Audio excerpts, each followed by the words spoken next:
எனக்கென வந்த தேவதையே சரிபாதி நீ அல்லவா, நடக்கையில் உந்தன் கூட வரும் நிழல் போலே நான் அல்லவா, கண்ணன் கொண்ட ராதையர ராமன் கொண்ட சீதையர மடி சேர்ந்த பூரதமே மனதில் வீசும் மாருதமே.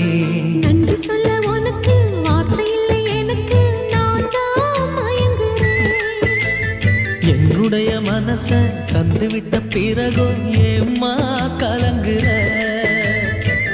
நெடுங்காலம் நாம் புரிஞ்ச தவத்தாலே நீ கிடைச்ச, திருக்கோயில் வீடு என்று விளக்கேற்ற நீயும் வந்த, நேரில் வந்த ஆண்டவனே. Download ShareChat.